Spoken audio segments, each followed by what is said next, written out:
ខ្ញុំឃើញមានបងប្រុសម្នាក់គាត់ខមមិនសួរខ្ញុំថានេះជីផ្លូវឆ្ងាយបានអត់ជីទៅខេត្តដូចជាទៅកពតទៅកំពង់សោមទៅអីបានអត់សម្រាប់នេះជាបង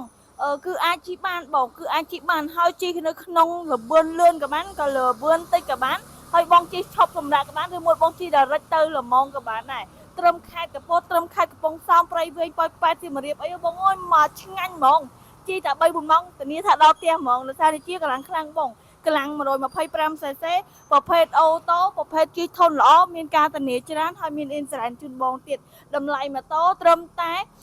1980តែប៉ុណ្ណោះមានការធានាគុណភាពជូនបង3ឆ្នាំអ៊ីនស៊ូរ៉ែនទាំងម្ចាស់ទាំងម៉ូតូរយៈពេល1ឆ្នាំទៀតនៅក្នុងស្តុបឥឡូវហ្នឹងគឺខ្ញុំមាន4ពណ៌បងមានពណ៌ខ្មៅហើយនិងពណ៌បៃតង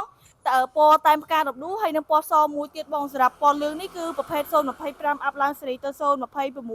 តម្លៃធូរឯបង025ហ្នឹងតម្លៃត្រឹមតែ1780ទេបងស្រឡាញ់025ក៏បានបងស្រឡាញ់026ក៏បានដែរគុណភាពធានាឲ្យដូចគ្នាហើយកាន់តែពិសេសទៀតបងបានចាប់រង្វាន់ Lucky Draw មាន$20រហូតដល់$100និងឈ្នះសំបុត្រតលេងអ៊ីតាលីឆ្លើយរង្វាន់ប្រចាំខែ$300ថែមទៀតបងចង់បានម៉ូតូរបស់ខ្មែរមានរោងចក្រនៅខ្មែរផលិតនៅខ្មែរយើងជួយគ្រប់គ្រងផលិតផលរបស់ខ្មែរទាំងអស់គ្នាកុំភ្លេចតាក់ទងមកលើ Telegram ហាងលលយឬមួយតាម Page ឬមួយតាមលេខទូរស័ព្ទខាងក្រោមហាងលលយគឺជាតំណាងចែកចាយធំរបស់ក្រុមហ៊ុន Calypso បងចាគឺកាត់ចូលមកច្រើនគ្រឿងហើយតំណាងចែកចាយធំហ្មងគូលក់ដាច់ខ្លាំងមែនតើបងមកទិញនៅក្នុងតំណាងចែកចាយធំគឺបាន